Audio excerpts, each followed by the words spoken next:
Long time no talk. Hi. We've been off for a while. Hi. I have been waiting outside for the past week. Thank you for letting me in. This doors lock automatically. I did not get the memo. I got the smart locks, No but show. I forgot to give you a key. Would have been nice to have known.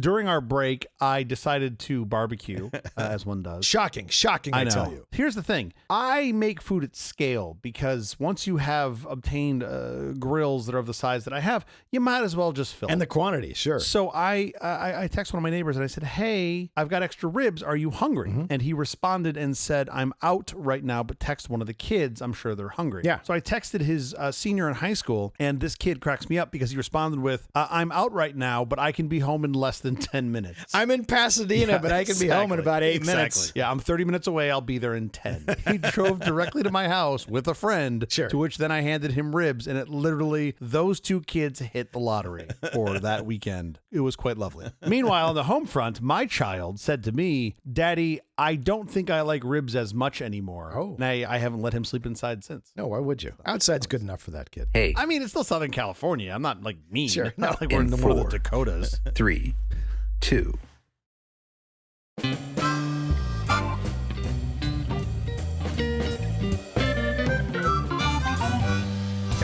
The Apple Company presents a truly terrible podcast. Welcome to Nonsense Season 3, Episode 58. I'm Jeff Parker. I'm Sheldon. This is our take on the week's business, tech, and entertainment headlines. This time, vaccine skepticism and outright defiance fuels measles outbreak in Utah and Arizona. It says it right there in Utah's state motto, live free and die sick. Tesla Roadster, refund rage. Sam Altman demands his money back. Yeah, I'm pretty sure Elon's going to pay him back in just nickels. Boxes and boxes of nickels. The scary correlation between melatonin and cardiac events. I mean, look, they should really stop making those pills out of butter. Also, our big story later this week is about cochlear implants, how new tech unlocks the full spectrum of sound. Which is totally different than the cochlear implant show that we were going to do. That's for the after hours. It's election day in the U.S. If you're in California and you're voting for Proposition 50, be sure to get your ballot in today. If you're voting against Prop 50, you, of course, have until Wednesday to turn it in. Yes, of course, yes.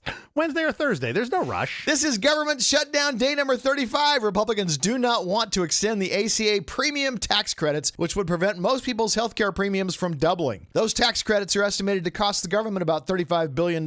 However, the shutdown itself, which started on October 1st, has already caused a permanent loss of at least $7 billion were it to end now, and $14 billion were it to drag on for an additional month. And that's money we're not getting back, right? This isn't like stuff that was No, deferred. that's permanent loss. It's like loss of GDP. That's just gone forever. Yeah, okay. We have almost lost half the amount of money they're trying to save. Well, we will have. Yeah. Fantastic. How's your week going? Do I ever get like a warm lead in on this? Never. Why is it always, there's a giant meteor headed for Earth? How's your week going? How's your week going? Just once. I want it to be a soft, just once, just something happy, some Ada Lovelace day or something. Barkley says hi. How's your week going? My week is I miss doing this show. I'm glad we're back. We were off last week, which My fault. Well, no one knows it, and that's my fault because I was very excited to deliver a very brief show highlighting that we were out since you had to partake in Dodger festivities, Wow. and I just couldn't get it produced and released. So I apologize to our listeners and to you for not having an episode All good. out. But I spent that time doing something very important, extremely important. Yeah? I put my head inside a computer for pretty much an entire 5 days and tried to figure out how Arch Linux works, since I'm sick of hearing you plug it every single week and not daily driving it. And I gotta say, and this really pains me to say, Oh, no. you're right.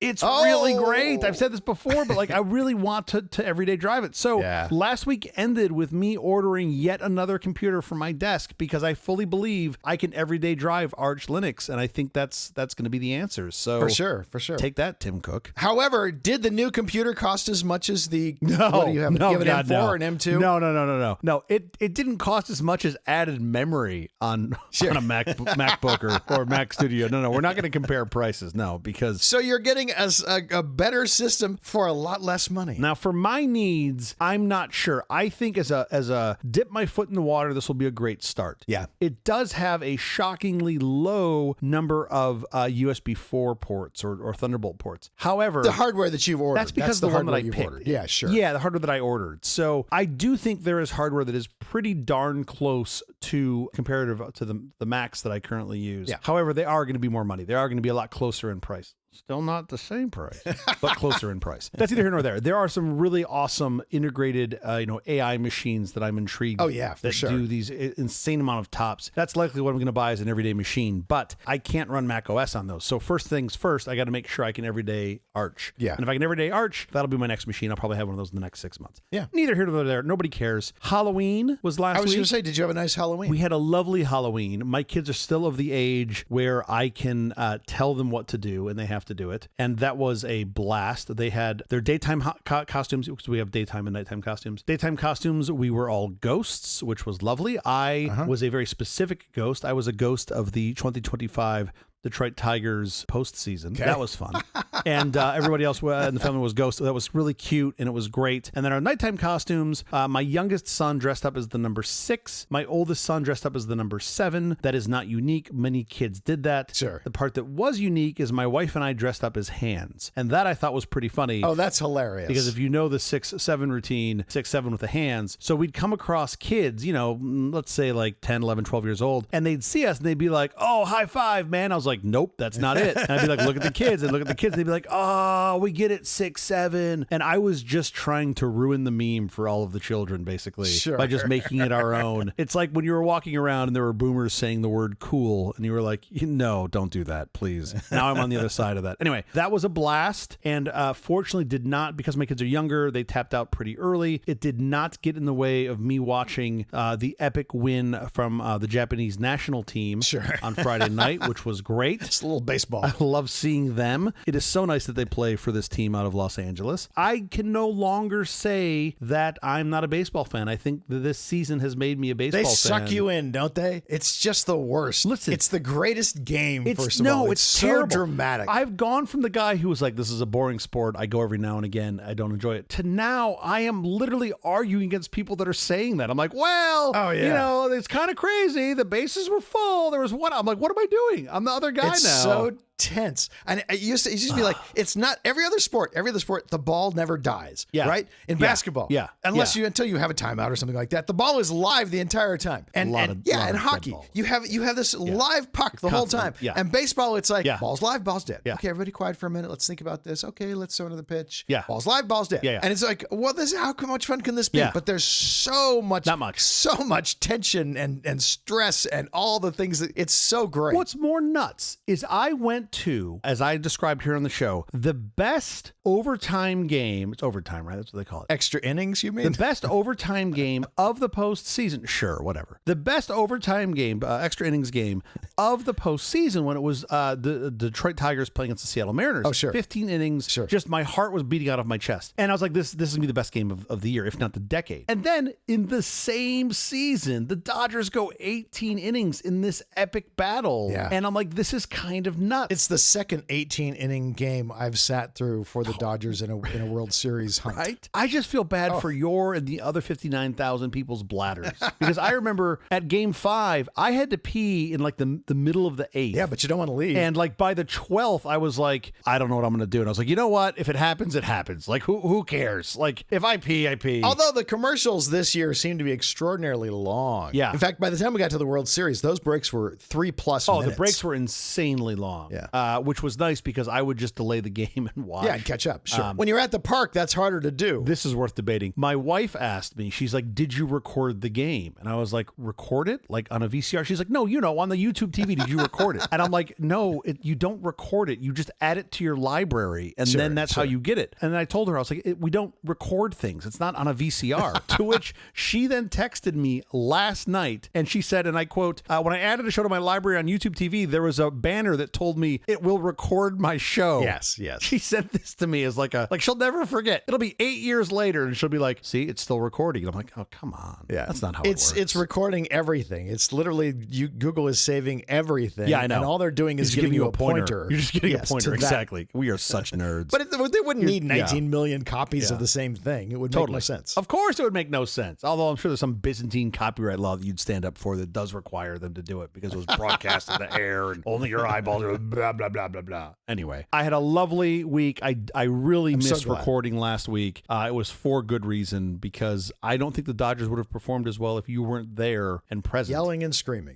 Screaming. But it was a great time. How about you? How was your week? I'm pretty sure I know what you're going to say. Go. I'm going to just grab back to Halloween and say Halloween in our street is so sad. Yeah. We used to have all these kids, they'd go up and down the street and they'd trick or treat, and that was all really fun, and we loved that. Lively street. Eventually those kids got their driver's licenses. That was really fun. They were all driving their cars, visiting each other. Now the street is quiet. It is dead. Those kids come home with their kids for like Thanksgiving. Oh, wow. And so it's a little bit heartbreaking how quiet the street has become. Yeah. Nobody trick-or-treats here anymore, which we loved seeing the kids in the costumes in the tree. And so we'd up our ante, we'd go with the big candy bars and things would get bigger, and eventually it'd be like give away a big screen TV. This year we were giving away Lamborghini Countachs. Couldn't get any kids to come. Do you have anything newer? Exactly. I'd show up for a Countach. They had no interest in stopping here to trick-or-treat. Yeah. And then of course the Dodgers was just an extraordinary experience. They are, as they have proven, they are unquestionably the best team in all of the MLB. Yeah. By one run. I mean, by one very slight tap of home plate. I mean, it's crazy how close those things were. It is always the case. I've watched my teams win championships numerous times. Sure. And every single time I come away with the exact same feeling, which is there are so many moments where you have to get lucky. Yeah. Where it's just a completely a matter of luck. You got lucky and the other team didn't. And sometimes when you don't make it into the final game, it's the same thing. It's like the luck just happened to not break our way. It's fine. Well, yeah, I agree. You need luck. You also need, or at least it sure does help when you have the occasional Rojas show up and just smash a ball out of the park that no one expected. Oh, sure. But they have that too. I know they have that too, but I wouldn't say that was luck. I would say that was Rojas being like, all right. Right. We're the greatest players in the world. They have the other greatest players in the world. There is just something about it that is pure serendipity. It's nothing you can control, and sometimes things break your way and sometimes they don't. You can't be heartbroken when they don't. Sure. You can't be too proud of yourself when they do. You had moments of luck, but it's still so fun. Next to the bronze statue of Freddie Freeman, I hope they also put a bronze statue of Rojas and one of Kike's hip, which I'm pretty sure was destroyed when he got run over in the outfield. Oh my gosh, Kike was on fire. Yeah.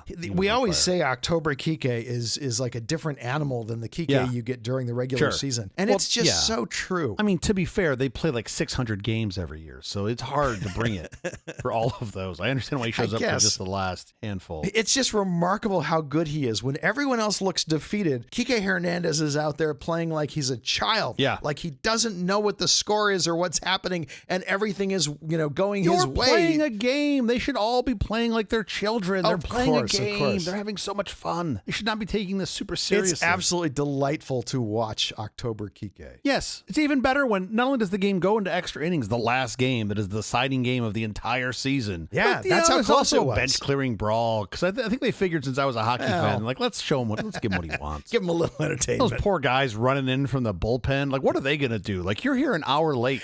Like the fight's already over by the time you get here. They're all out of breath. They're like, oh, sorry. Like it's like when you watch it's pretty rare. I mean, hockey fights when you get 5-on-5 fighting is pretty rare. Yeah, sure. 6-on-6 fighting, you only see that like once every couple seasons. Sure. Because the goalies don't want to skate from one end to the other. It's a long ways away. It's like, what are you guys doing? They should have just fought in the bullpens. They should have just ran to each other's bullpen and fought, and it would have been like an auxiliary fight anyway. Nobody ever fights anymore. Nobody ever actually throws fisticuffs anymore because they all know they're going to get tossed. And in hockey, they stand there and watch it. The referees just watch the fight go on, and after they get bored, then they say, okay, enough of this. Stop doing this and go on. No, it's usually when they get exhausted. I love when they're beating the snot out of each other and they literally can't throw punches anymore. Now they're just two dudes hugging on the ice, and they're like, all right, break it up. It's literally just when the referees get what looks like the referees just say, this is, I'm bored now. Your fight's no longer interesting. Yeah, totally. Yeah. Let's just get back to hitting around the puck. You mentioned the 18-inning game, and I have to say, I did. That game was it's still going on. Yeah, that game just felt like it was never going to end, and I stayed, and of course, for whatever reason, I got tired or whatever, I was exhausted, and I managed to get myself pretty sick. Sure. So I got to spend the remainder of the postseason coughing and cold and the whole thing. So, and you can still hear it if you hear it in my voice. The strange thing is that I got this weird vertigo. Oh, like part of the cold went into my ear. I still am like holding on to the table here.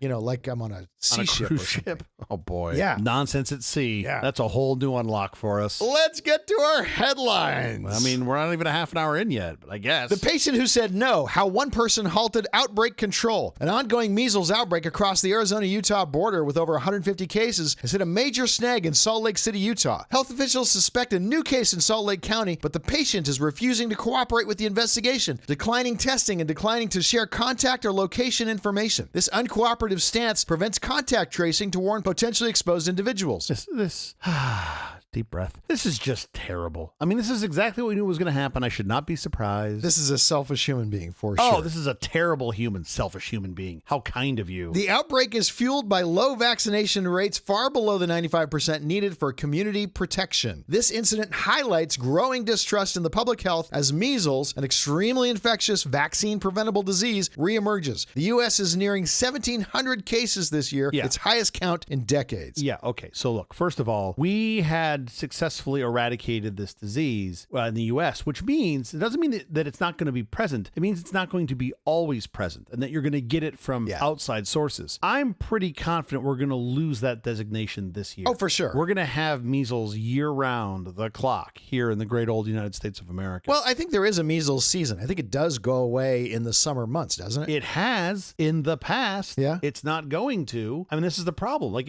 you got to remember, if you put somebody with measles in a room of unvaccinated people, 90% of the people that are unvaccinated will get measles. Yeah, well, sure. By the way, that person can have left the room 3 hours ago. Well, yeah. And they can still get measles. Yes, of course. You would hope they would have left earlier. But the point being, one cough, everyone gets it. It's nuts. Yeah. So when you take this whole, like, I'm not going to get vaccinated, which I think is mainly a solid line to lack of empathy, of understanding for how this works in other people, then the next natural step to me is people just being like, oh yeah, I'm not going to share any information. Why would I? Oh, yeah. I don't care about helping them. Sure. And this seems like it's the natural outcome. And this is just terrible. This is just terrible to see. This is not what I want for anyone. What are they supposed to do to encourage this individual to actually come forth with this stuff? By the way, if they don't get the information of who he's been around, we're going to know who he's been around shortly. Oh, yeah, but you won't know until it's too late because remember, you are contagious for several days. But you will before know. you show symptoms. Oh, yeah, you'll know. Eventually, those people will be really sick. No, they could just stay home. That's true. Here's the problem with the whole herd immunity thing. 95% of people vaccinated. You actually need the herd? The disease can't. Yeah.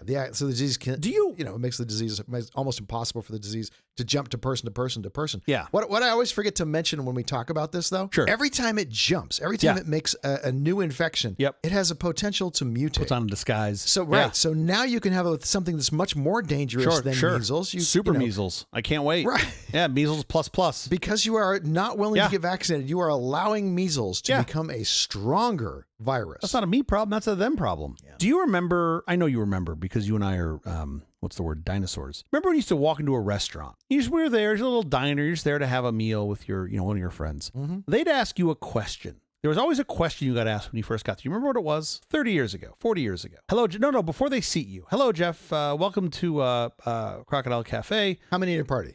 Crap. I'm not good at this. Okay, after that question, they'd ask you another question. Fuck. Why is this so hard?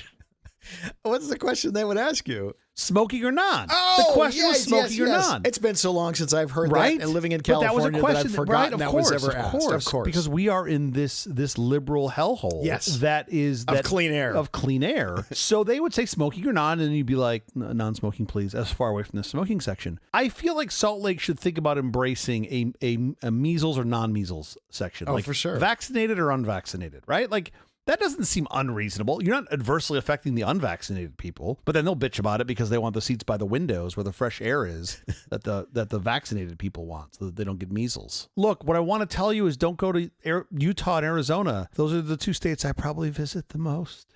Because you have family there. I got family there. Yeah. Can't just move them. Oh, I would not want to move them any closer. I'd like to move them farther. They should have a theme park. They should have like an eradicated diseases theme park. Dad, let's go to the polio exhibit. You're like, oh, crap.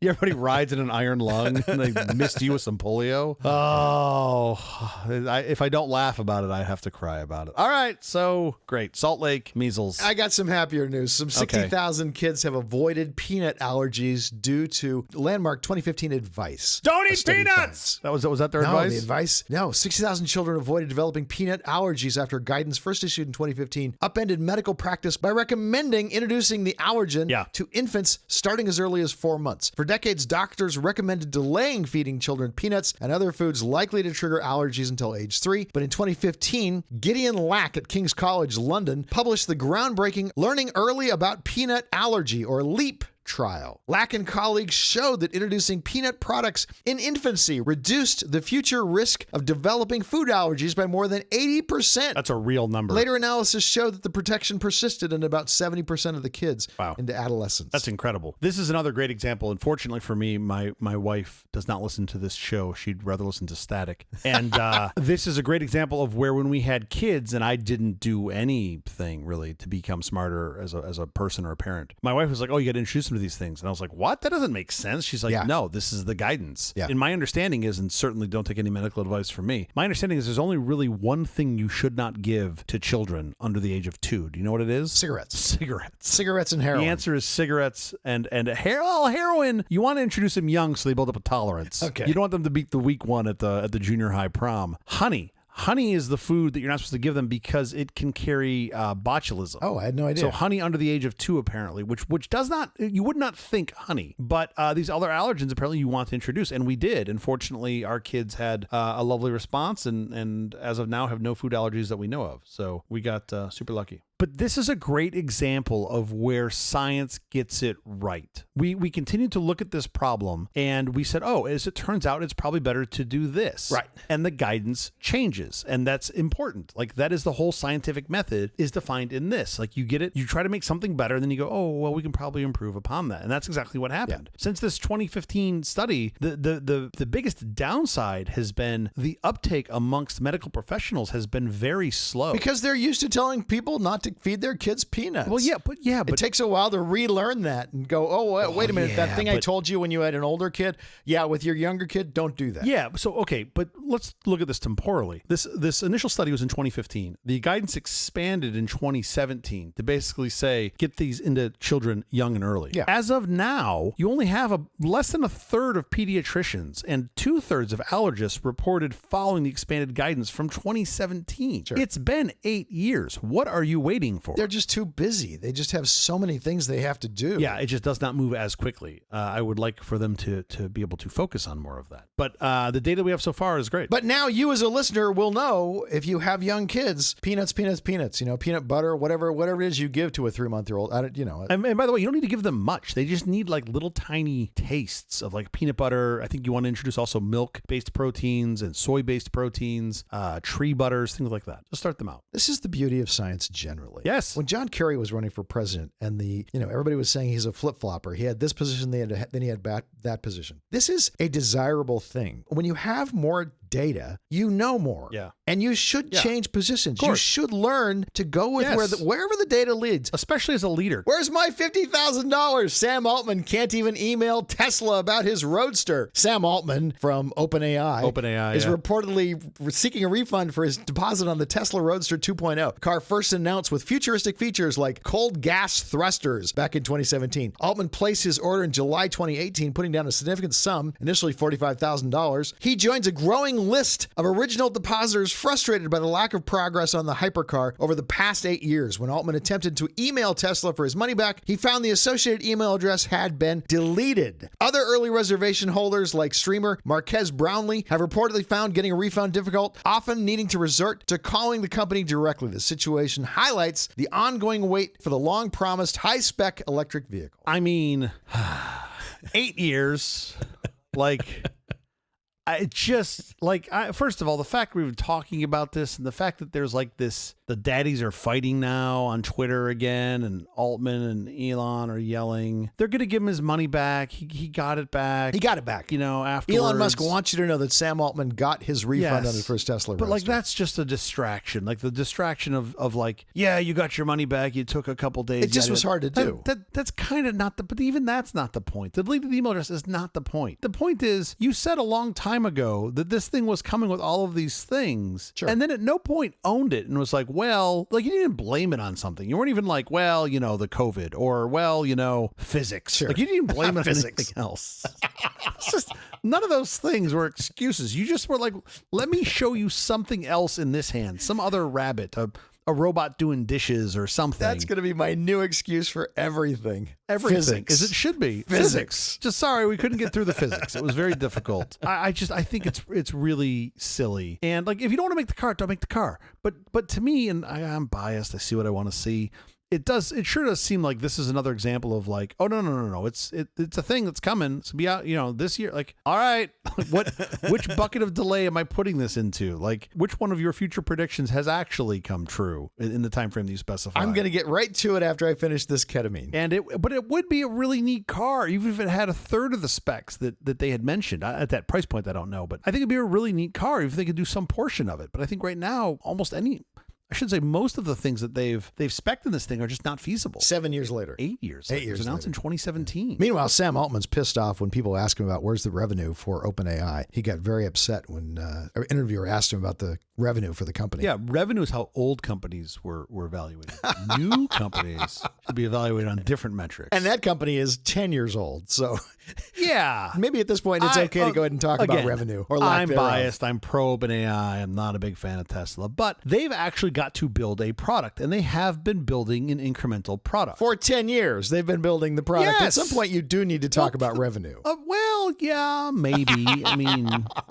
I don't know. Meanwhile, Waymo says it's planning on launching commercial robo-taxi services in 3 new cities, San Diego, Las Vegas, and Detroit. Yeah, but those are a lot less interesting because the problem with those is, especially as a commercial taxi service, you're going to get in, have your ride, and get out at your destination. You're not going to have any of the excitement of, am I going to die? No, and that's true. the problem. With a Tesla solution, at any moment, you might just die. You could be dead. And it's like, so when you get to your destination, not only have you arrived, but it's like you hit the lotto. And I think that Waymo hasn't figured out how to capture that thrill in the vehicle experience. 500 Waymos we have in Los Angeles now. Here's the thing. If you were to ask me, let's say 10 years ago, which of these towns would be most likely to deface 3 Waymos? And you said San Diego, Las Vegas, Detroit, Los Angeles, San Francisco. Yeah. Detroit would have been the top for of my sure, list. 100%. Right? Meanwhile, There aren't Waymos in Detroit yet, in all fairness to Los Angeles. I know, but LA's already lost that bet.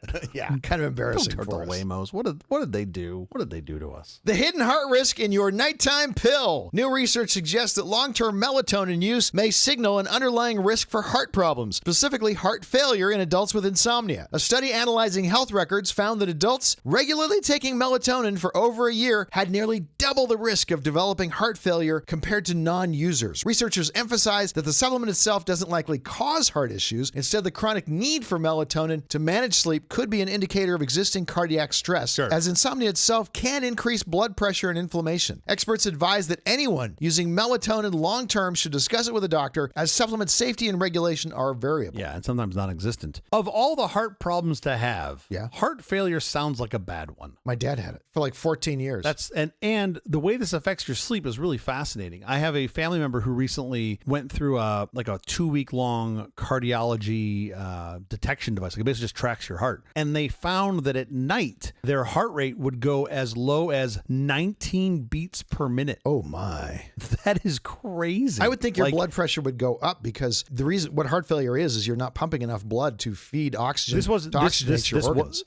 This wasn't actual heart failure. This was just this state of where the heart would slow down. And I was like, at first I was like, oh, well, it's like when your laptop goes into sleep mode. You're just conserving energy. That sounds good. And they're like, no. I was thinking like when a bear hibernates, but same idea. Like when a bear hibernates. Yeah, but you're supposed to wake up. But that's great. Could you imagine 3 to 4 seconds between heartbeats? That's crazy. That's crazy. Now, we have modern solutions for this. If you believe in the science, you can just throw a pacemaker in there and away you go. Yeah. And those things are fantastic. So, but to be clear, back to this melatonin, they're not saying, you you said this, but I just want to repeat it. They're not saying that melatonin is causing this issue. They are saying that if you are taking melatonin because you're not sleeping, you may be masking some other underlying issue. The reason you're taking it might How be. we ended up evolving to so require sleep is a very fascinating thing to me. What do you mean? Just all animals require sleep. What are you talking about? I know. Well, any of us. Yeah. I mean, because I guess you have cycles. Like, what if the Earth just faced the sun and didn't rotate? Then how would you have evolved? There would just be like nighttime critters and daytime critters, and you would never meet. We would have fried. Half the Earth would have been on fire. Could you imagine the interracial couples then? Like, they live right on the line of dusk, and you just have like the light people and the dark people, not in color of skin, but just in like the way they work. They live just a few feet off of the line. And they just have very quick intercourse right at dawn, the dawn line, and then they go back to their respective areas. I think a lot about odd things. Yes, you do. That's the weirdest movie pitch I've ever heard. Back to melatonin. Use of the supplement has increased in recent years. A 2022 Sleep Foundation survey found that up to 27%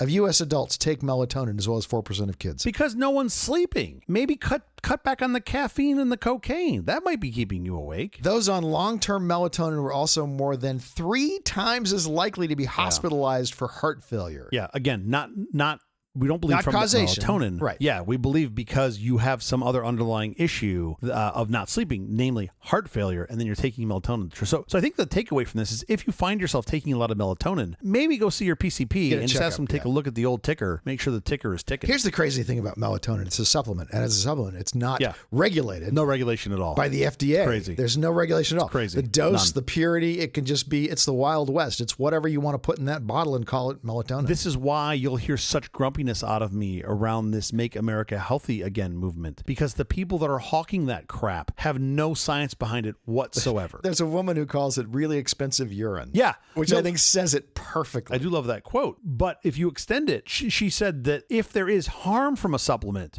it means the cost could be far more than simply expensive urine. Oh, for sure. She actually said that, like, expensive urine is the best possible outcome. You could cause like real that's damage. The best outcome. Yes. It could really be bad. And I thought that was so great that someone who, I don't know this woman, but I believe she's a woman of science because she's got doctor in front of her title and she doesn't have chiropractor after it. Yeah. So I got to believe that she's actually, a doctor, and said this. I was like, oh, yeah, that makes sense. Yeah. She's the director of Davis Women's Heart Center at Houston Methodist Heart and Vascular Institute in Texas. So what would she know about hearts? The recommended treatment, I can't say this strongly enough, the recommended treatment for chronic insomnia, according to the American Academy of Sleep Medicine. Have kids? Well, yes, you'll need sleep. Oh, no. That's the recommendation for if you have somnia. If you sleep just fine, have children.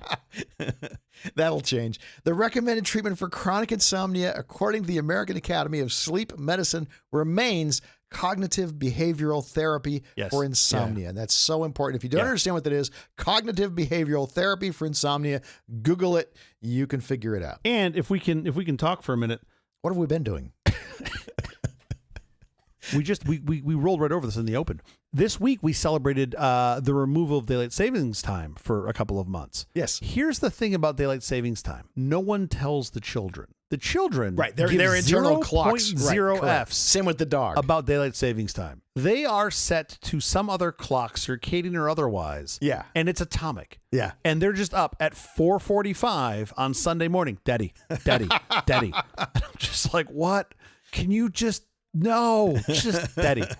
Like it's like literally the microwave that you forgot to set back in time. And it's just going on automated. You're like, what? If you're not sleeping, talk to your doctor. I think that's the takeaway. If you're not sleeping well, talk to your doctor and see someone about that. Don't just take rando supplements from CVS. Okay, enough with the headlines. In fact, enough with the episode. We have to get out of here. Special thanks to our floor director, Gary Miller. Thanks, Gary. We'll be back later this week with cochlear implants, game changers for the deaf and severely hard of hearing. Until then, thank you for listening to all this nonsense. I'm Jeff Parker. I'm Stjodel. Visas Nesta con Dodgers. Is that right? It sounds Spanish the way I say it. It is a little Spanish. It's I think I Swedish. was going for Swedish there. Yeah. We'll see you next time, Dodgers. We'll see you next year, Dodgers. Which you could tell because you have to assemble the sentence. That's how you know it's Swedish. It comes you have to put it together. Just a pack of letters.